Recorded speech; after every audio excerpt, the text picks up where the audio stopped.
El gobernador de la región metropolitana, Claudio Orrego, presentó un protocolo en caso de recurrir al racionamiento de agua en la capital.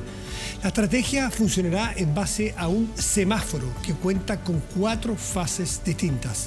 La primera, de color verde, solo convoca medidas adoptadas entre autoridades y empresas encargadas del suministro, mientras que las de color naranjo y amarillo significarán un estado de alerta preventiva y disminución de la presión del agua respectivamente. Finalmente, la temida fase roja significará cortes de abastecimiento de agua de hasta 24 horas. Con lo anterior, las autoridades decidieron separar el sector oriente del resto de la región metropolitana debido a que sus comunas son abastecidas por el río Mapocho, el cual tiene una mayor baja en su caudal. Dependiendo de la gravedad de la situación hídrica, esta zona podría arriesgar cortes de agua cada 12, 6 o 4 días, mientras que el resto de los municipios de Santiago rotaría las medidas entre 6 sectores diferentes. Este tema llegó, aunque pensamos que era solo una amenaza, y llegó para tomárselo muy en serio. Cuando el día termina, comienza medianoche.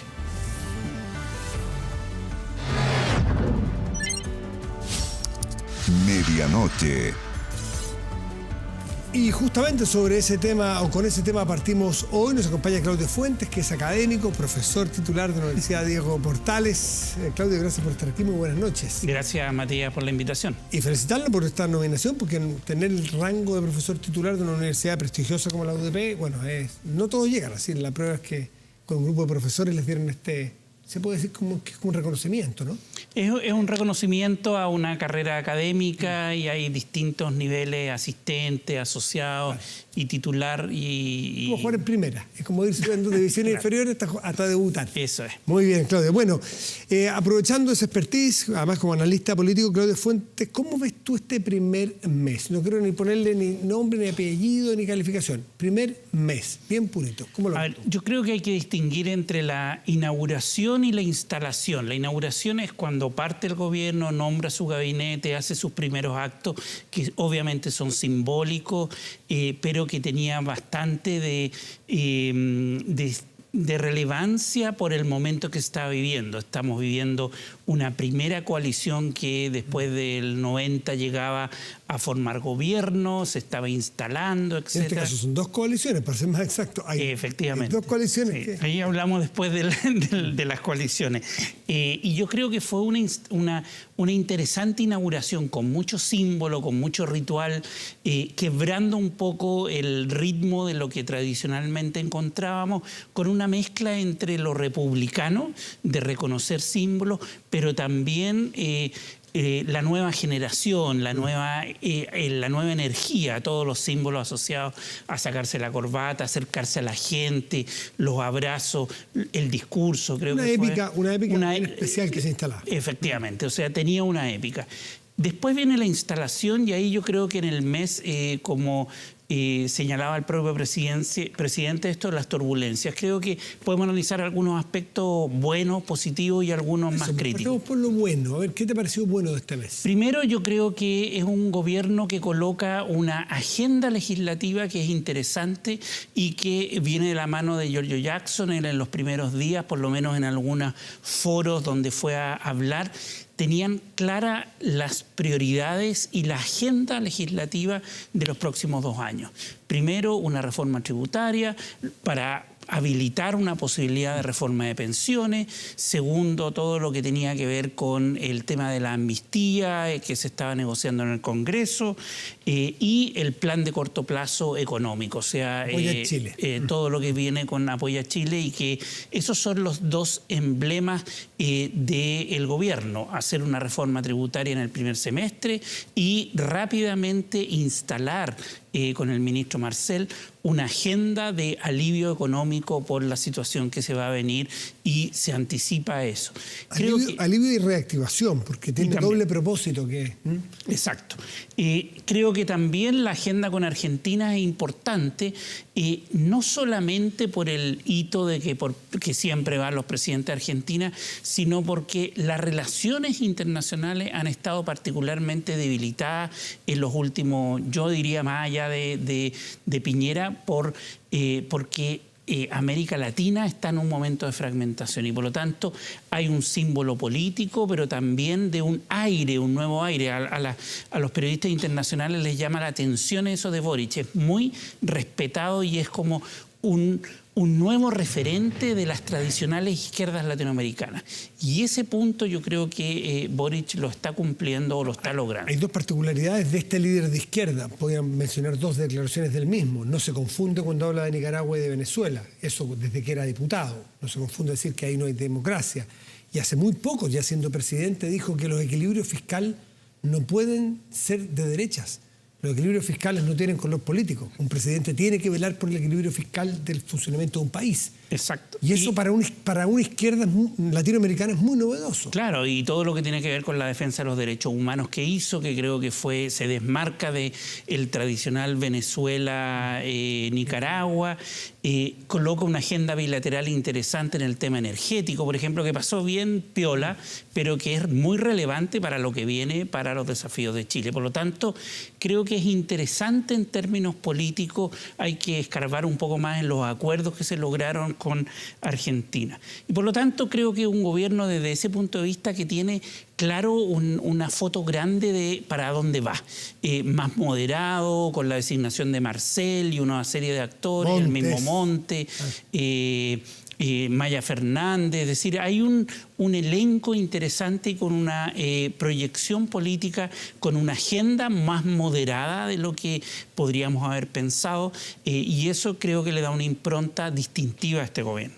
Los tropiezos. Uno, a mi juicio, claramente la Araucanía. O sea, en ese caso yo incluso encuentro más preocupante el caso de la Araucanía que el caso de Isquiasiche. ¿Pero el caso de la Araucanía o el caso de Isquiasiche en la Araucanía? No, yo lo pienso más como una decisión de gobierno de ir en determinado momento, que es al inicio del gobierno, o sea, y tempranamente la primera semana, a tratar de romper... El evento de Temucuicui. Exacto. Ese evento, pero es que sí, es inseparable ese evento, no solamente una política de gobierno. Sí, pero hay una decisión ahí de distintos ministros y ministras que van con ella, la acompañan, hay una estrategia comunicacional asociada al tema y fracasó.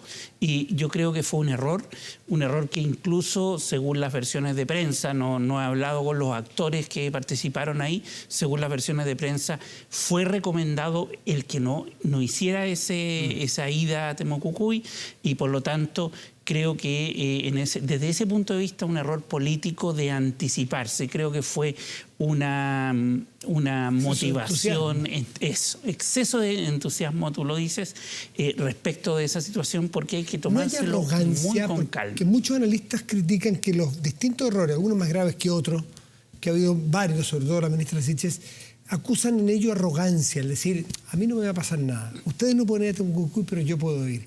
A ustedes en la Araucanía no los quieren ver, pero a nosotros sí. Que algunos dicen, bueno, no conocían bien la Araucanía, porque para ellos, para muchos, ahí es lo mismo que el gobierno de derecha o izquierda, no quieren ver a los gobiernos chilenos. Entonces había que entender más en la profundidad lo que allí ocurre. ¿Tú concuerdas con eso? No sé si la palabra es arrogancia, pero sí una falta de un análisis de la situación y de lo que significaba para distintos actores en la zona. O sea, creo yo que existen los elementos. Si hubieran hablado con otras personas, seguramente, de hecho, alguna gente parece ser que le aconsejó no ir y por lo tanto, no sé si arrogancia, pero yo creo que pecaron más de entusiasmo que de un moderado análisis respecto de las circunstancias de llegar a un gobierno. En el caso de la relación con el pueblo mapuche, creo yo que hay que que tener mucha moderación, tomárselo con andina, como se dice informalmente, antiguamente decíamos así, y con mucha calma, con mucho tino, y encontrar un momento adecuado para establecer diálogos, para establecer una agenda. Y ahí yo creo que efectivamente yo echo de menos en ese ámbito la necesidad de definir un plan, de definir. Yo creo que ya no estamos para los antiguos consejos que se han creado, comisiones, consejos, ya se han creado muchas, pero sí una definición política de hacia dónde se va con ese tema. Yo creo que ahí es necesario. Ha definido diálogo. Esa es su definición. Sí, pero frente a eso ya no basta el diálogo. Ahora hay que empezar a hablar de las definiciones clásicas de qué pasa con los territorios, qué pasa con, por ejemplo, las políticas de tierra. ¿Se va a esperar que la convención lo haga o el gobierno va a tomar una decisión respecto de la CONADI? Que la CONADI hoy día está en un fracaso, venía entregando tierras pero muy a la baja, y por lo tanto ahí hay un tema sensible que es tierras. Tercero, el vínculo con el sector privado, con los empresarios. Yo creo que también este es un vínculo que hay que desarrollar, y eso no nace de la buena voluntad, eso se construye y eso requiere un plan. Cumpliendo su mezcla de fuentes, estamos hoy, mañana, en días claves para determinar, se dice que es el retiro de los recursos de la AFP. Y de eso se ha hablado mucho por los efectos de la inflación, pero yo te quiero llevar al lado político más que técnico, porque hay cierta evidencia de que la inflación se va a ver afectada hacia el retiro. Es una evidencia técnica. Puede gustarle, no gustarle, tomarlo en serio o no, pero evidencia es evidencia. El mismo Marcelo lo ha dicho, Rosana Costa. Quiero poner frente a tu análisis el evento de que el presidente Boric no logre poner detrás de sí a sus parlamentarios a un mes en el gobierno, que se le divida su coalición y sus propios partidarios. ¿Qué sería eso? ¿De qué estaríamos hablando si eso ocurriera? No, yo creo que la votación del quinto retiro es clave para este gobierno. A ver, demos un contexto. Primero, es el gobierno, y hay que decirlo, es el gobierno que enfrenta el Congreso más fragmentado desde el retorno a la democracia. 21 partidos llegaron al Congreso, eso nunca había sucedido. Habíamos llegado hasta 14, 15 partidos en el último Congreso. Por lo tanto, una fragmentación muy grande, y segundo, eso sí que se ha tenido en el pasado, un gobierno de minoría. Sí. No logra disciplinar, yo hablo de disciplinar porque soy politólogo. La disciplina legislativa en la politología es muy relevante porque te ordena básicamente a una coalición.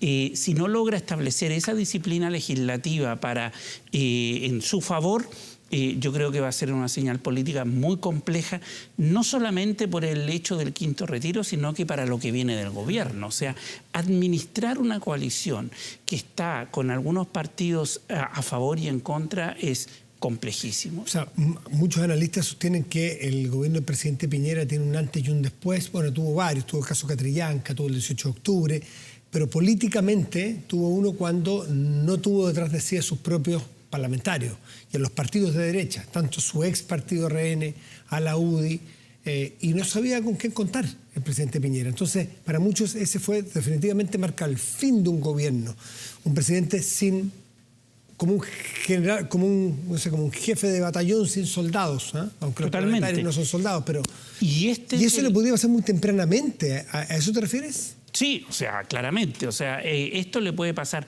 temprano. El costo político que puede asumir posteriormente de estar, muchas veces se habla en el lenguaje informal, pirquineando votos en cada proceso legislativo, cada ley, ir a pirquinear votos con los independientes, con los grupos que están y no están, yo creo que sería muy complejo. Si quiere esta coalición proyectarse en el tiempo, debe y requiere tener cierto nivel de cohesión interna para enfrentar este tipo de proyectos. Si no, le va a ser muy complejo.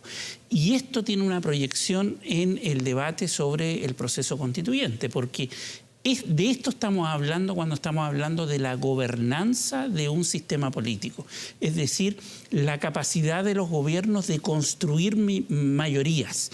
Por eso es tan relevante la discusión del sistema político que se está dando en la convención, y mañana de hecho se vota.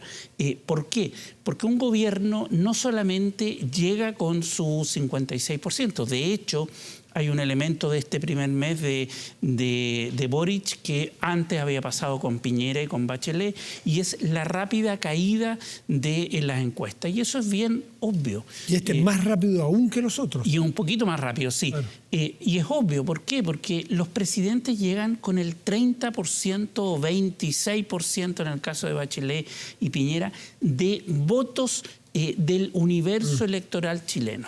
Por lo tanto, en la encuesta que se refleje rápidamente una deslealtad es o poca confianza es muy evidente, porque son gobiernos de minoría electoral y minoría política. Y por lo tanto, Boric necesita este voto del quinto retiro. Yo creo que es fundamental para él lograr este resultado. La paradoja es que tiene asegurado el voto de los republicanos, por ejemplo. Es que puede darse esa paradoja, que haya gente del Frente Amplio, del Partido Comunista, que no apoya a Boric en el quinto retiro y que sí lo apoye la derecha. Claro. Sería un análisis ya más de otro tipo. Claudio Fuentes, muchísimas gracias como siempre por estar aquí con nosotros. Gracias a usted. Muy bien. Chao. Hacemos una pausa y volvemos, espérenos. Estamos de vuelta y revisamos las informaciones más relevantes de la jornada con Marco Fleming. Hola Matías, claro, vamos de inmediato con las noticias y comenzamos en el Congreso. El gobierno se reunió durante esta noche con las bancadas del oficialismo y no se descartan nuevas medidas para destrabar la discusión del quinto retiro de fondos de pensiones. Parlamentarios proponen un giro focalizado, mientras el ministro de Hacienda insistió también en las consecuencias que tendría un quinto retiro para la economía. Vamos a tomar contacto con Poirot Escobedo, que trae los detalles. Poirot, ¿cómo estás?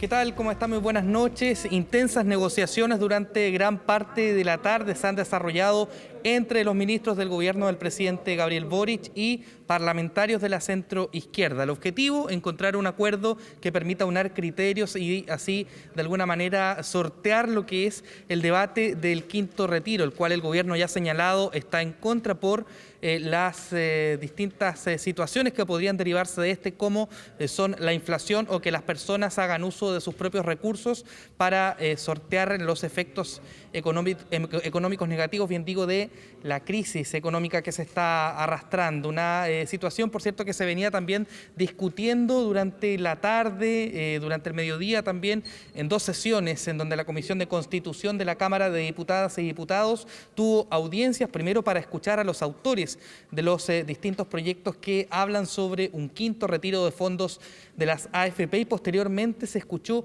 al Ejecutivo, a los distintos ministros que estuvieron en el Congreso, tanto en la comisión y posteriormente en reuniones. Hablamos del jefe de la cartera fiscal, el ministro de Hacienda, Mario Marcel, el ministro Giorgio Jackson, la ministra de la Mujer, Antonia Orellana, por mencionar algunas de las personas que estuvieron dentro de este debate en la Comisión de Constitución. Y eso se fue prolongando posteriormente lo que fue el trabajo de comisión y después reuniones entre parlamentarios y entre el Ejecutivo para poder llegar a una nueva fórmula. Lo que se ha estado hablando a esta hora lo vemos en las siguientes declaraciones. Estamos en general sobre algunas alternativas que se pueden hacer para poder llegar mejor a que la menor cantidad de familias en Chile se queden atrás y el Estado y el gobierno puedan ayudar de la mejor manera a que echemos a andar la economía entre todos y los chilenos y chilenas cuanto antes podamos todos vivir de nuestro trabajo. No, yo quiero agradecer la buena disposición del gobierno a abrirse a las diversas preocupaciones que hemos expresado como bancada oficialista, buscando llegar a la mejor solución para responder a las urgencias de las familias en Chile y también dar garantías del camino de transformación que los chilenos y chilenas han exigido. Estas conversaciones no han terminado el día de hoy, creo que van a continuar durante mañana y espero que tengamos buenas noticias que comunicar a la familia. Nosotros de lo que hemos hablado es que tiene que haber un mecanismo estable que no esté sujeto a mecanismos excepcionales como son los retiros. Así que estamos trabajando en alternativas que puedan tener esos principios, ¿cierto? Estabilidad y también menos costo emocional para las madres que tienen que tener un largo peregrinar por los tribunales de familia. Bien, ahí estaban las voluntades que se desprenden de estas reuniones, que primero comenzaron durante la tarde con el Partido Socialista y durante la noche con el Frente Amplio, en donde se abordaron mecanismos que busquen de manera paralela una alternativa al quinto retiro, poder abordar algunas inquietudes que han planteado los propios parlamentarios del oficialismo. Por ejemplo, algún mecanismo para poder de alguna manera acompañar el gasto de créditos hipotecarios, lo que ocurre con la retención de recursos por concepto de pensión de alimentos, entre otros aspectos que deben ser debatidos en profundidad, que deben ser acordados para lograr una nueva fórmula que permita de alguna manera una alternativa al quinto retiro, que ya tiene fecha para su votación en general durante la jornada de este martes. Se espera que a partir de las 15 horas se dé el debate en la comisión y posteriormente la votación en general, y así continuar con su tramitación de los proyectos que hablan sobre un nuevo retiro del 10%. Hay incertidumbre, por cierto, respecto de la votación, un proyecto que requiere 3/5 en la sala y que, por cierto, ha sido rechazado por parte del Ejecutivo. Vamos a estar actualizando la medida que vayan avanzando las discusiones y las tratativas para poder avanzar en una fórmula que no sea un quinto retiro, mientras en la Comisión de Constitución se procederá a la votación en general.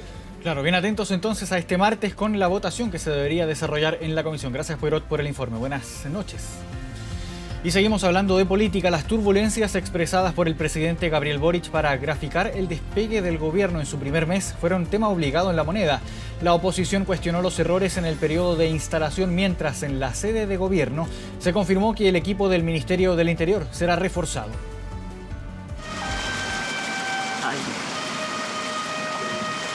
11 de abril, día en que se cumple mes exacto desde que Gabriel Boric y su equipo entraron a La Moneda.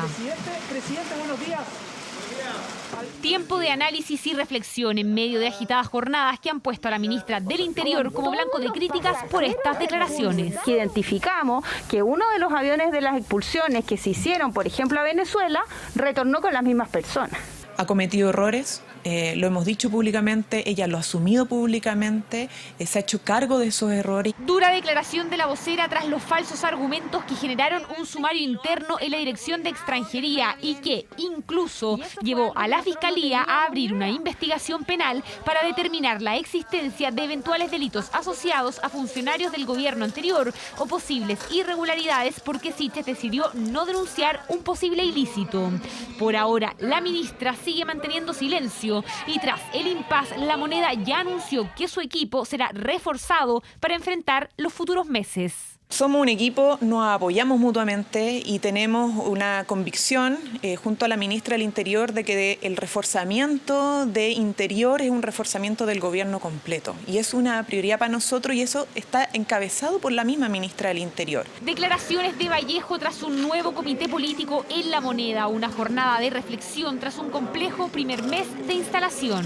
Que este es un gobierno distinto, es un gobierno que sabe reconocer sus errores, sabe enmendar el trazo. Como todos los equipos, a veces entra a la cancha un poco frío, pero lo importante es que se establezcan las coordinaciones necesarias, no solo dentro del gobierno, sino que también con el Poder Legislativo. Este primer mes se ha asimilado más a un despegue en avión, en donde estamos ante un paisaje muy hermoso que es Chile, y despegamos con turbulencia.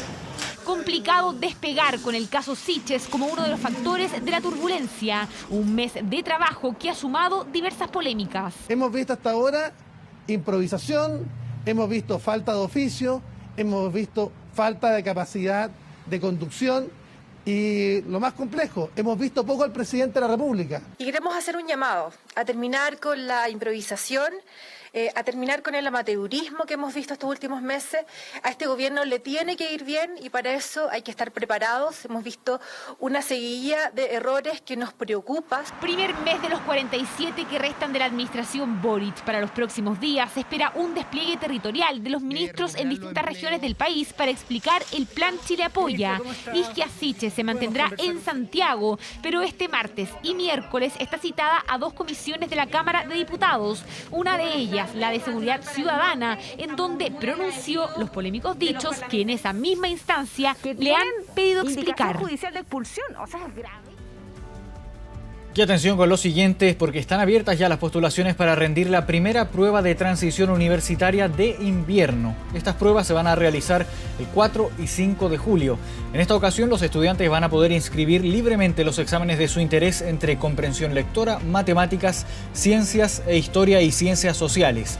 Las vacantes, ojo, son limitadas, solo 50.000 cupos y se van a asignar por orden de inscripción. Los interesados deberán pagar 13.800 pesos por una prueba, 25.195 pesos por 2 y 36.590 pesos por 3 o 4 pruebas. Las inscripciones se realizan en www.acceso.mineduc.cl y el plazo para inscribir esta prueba de transición de invierno vence el próximo 29 de abril. Y atención también, porque los resultados se van a publicar el día viernes 5 de agosto. Ya estamos de regreso en medianoche. La región metropolitana se está preparando para racionar el agua en caso de que no llueva lo suficiente y la demanda de este recurso aumente. Las autoridades presentaron un protocolo que establece cómo serán efectivos los cortes de suministro cuando el agua en el Gran Santiago no sea suficiente. ¿En qué consiste esto? Vamos a tomar contacto con Rodrigo Pérez, que nos va a explicar. ¿Cómo está, Rodrigo? Buenas noches. ¿Cómo estás, Marco? Muy buenas noches y vamos a pasar de inmediato a revisar este protocolo que fue presentado por las autoridades de la Superintendencia de Servicios Sanitarios en conjunto con la ONEMI y también Aguas Andinas.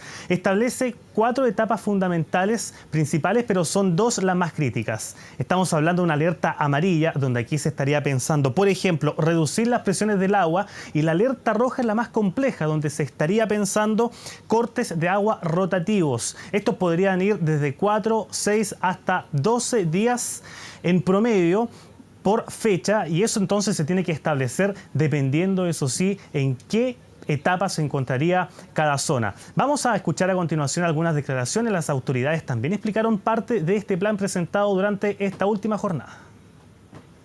¿Es una situación extrema? Sí.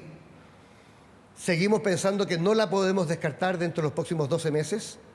Estamos pasando lo más duro del verano, pero probablemente en primavera o ya de entrado el verano puede retomarse el riesgo. Muchos imaginaban que iba a estar toda la región metropolitana sin agua un día completo, por ejemplo, cada 4 días. Eso no va a pasar. Estos son sectores que se van a ir rotando ordenadamente. Vamos a imaginar y a dividir la región metropolitana. El sector oriente es abastecido por el río Mapocho. Ahí está aguas Cordillera y Aguas Manquehue. Los cortes podrían ser cada 4, 6 o 12 días.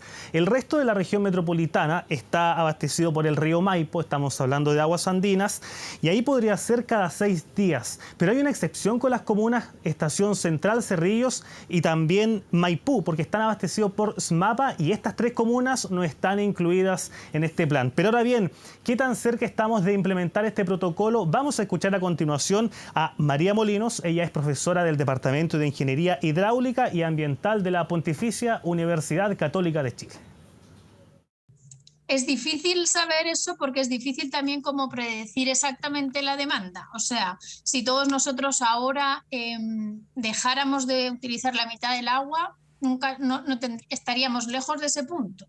El tema está en que nosotros los ciudadanos hemos seguido consumiendo agua como si nada ocurriese. Yo creo que hemos llegado a este nivel o a estas medidas tan extremas porque siempre hemos esperado a que llueva. Complejo panorama, Marco. Estos cortes entonces serían una duración máxima de 24 horas, pero ahí está el límite, ¿no? Cada 4, 6 o 12 horas. Pero por el momento no estaría entonces contemplado, por el momento, un cambio, ¿no? Racionar el agua, y entonces no estaríamos en alerta roja en este momento.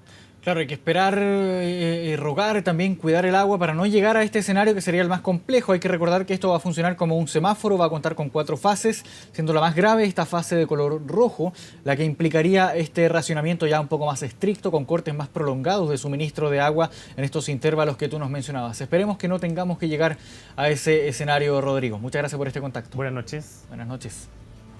Y nos vamos de inmediato a las calles de Santiago. Tomamos contacto con Carlos Godoy, que trae las informaciones policiales de las últimas horas. Carlos.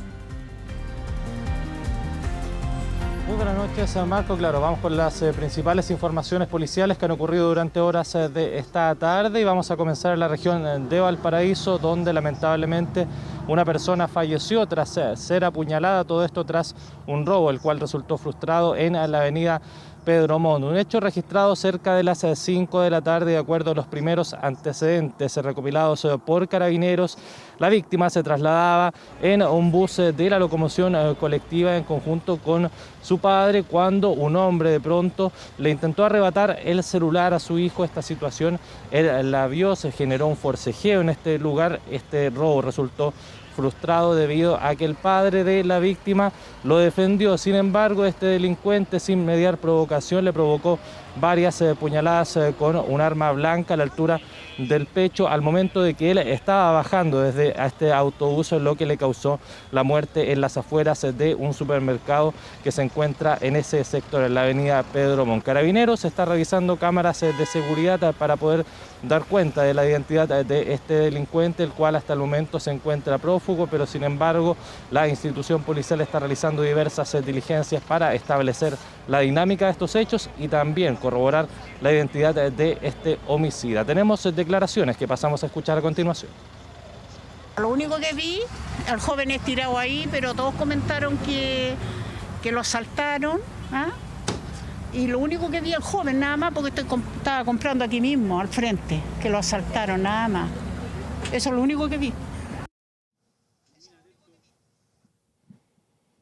Ahí estaban esas declaraciones sobre este lamentable hecho ocurrido en la región de Valparaíso. Y desde la región de Valparaíso nos trasladamos ahora hacia la región metropolitana, en específico a la comuna de La Reina. También un hecho ocurrido durante horas de esta tarde, donde un grupo de delincuentes asaltaron a una mujer, a la cual se encontraba esperando locomoción. De todo esto en las afueras del Mall Plaza de Gaña y en la comuna de La Reina. Estos delincuentes la intimidaron y robaron un bolso en el cual ella contenía diversos dólares y euros, los que había cambiado en una caja de cambio en la comuna de Santiago. Este hecho ocurrió cerca de las 4:30 de la tarde, cuando esta mujer de 70 años y residente hace 50 años en Alemania, según los primeros antecedentes, estaba esperando la locomoción en este paradero del Transantiago para dirigirse a su domicilio en la comuna de Peñarolén, momento en que es abordada por estos 4 delincuentes, todos ellos provistos con armas de fuego, quienes la intimidaron, la golpearon y le robaron este bolso, el cual contenía aproximadamente 4 millones de pesos en estas monedas de euros y también en dólares. Se está realizando una investigación por parte de la Brigada de Robo Suroriente de la Policía de Investigaciones, quienes están a cargo de revisar cámaras de seguridad para poder dar con el paradero de estos delincuentes, los cuales hasta el momento se encuentran prófugos. Tenemos declaraciones también que vamos a escuchar a continuación. Uno de ellos efectuó un disparo al aire y posteriormente abordan un automóvil color blanco tipo sedán, dándose a la fuga por Avenida Oz en dirección norte. Se encuentra en buenas condiciones y se fue a su domicilio. El avalúo total de lo sustraído corresponde aproximadamente a 4 millones de pesos. Ahí estaban las declaraciones entregadas por la Brigada de Robo Suroriente de la Policía de Investigaciones, quienes están a cargo de realizar esta investigación. En tanto, la víctima, tal como ustedes lo escuchaban, se encuentra en buenas condiciones. En primera instancia fue derivada hasta un recinto asistencial para constatar lesiones. Sigue muy traumada por este hecho ocurrido durante horas de la tarde en la comuna de La Reina. Marcos. Gracias, Carlos, por este contacto. Buenas noches. 2 de la mañana con 28 minutos. De esta forma llegamos al final del bloque informativo de medianoche. Gracias por su sintonía y volvemos ahora con Matías del Río. Bien, Marco, muchas gracias. Revisamos ahora nuestra pantalla grande del estudio, las informaciones del portal 24horas.cl, que tiene como noticia destacada en este momento que el gobierno nombró hoy justamente a la periodista Andrea Fresar como nueva presidenta del directorio de Televisión Nacional de Chile, completando así los nombramientos. Más detalles para conocer a esta profesional, periodista de profesión, 49 años, su trayectoria en la industria televisiva, bueno, ahí en 24horas.cl puede conocer más. Revisamos el tiempo para hoy martes 12 de abril de 2022. Santiago tendrá cielo parcial y una máxima probable de 23 grados, en tanto Coyhaique, en la región de Aysén, en el sur de nuestro país, Tendrá cielo nublado y una máxima probable de 12 grados. Con esta información nos despedimos. Agradecemos su atención y los dejamos invitados a seguir atentos a las pantallas de TVN. Muy buenas noches y gracias por venir.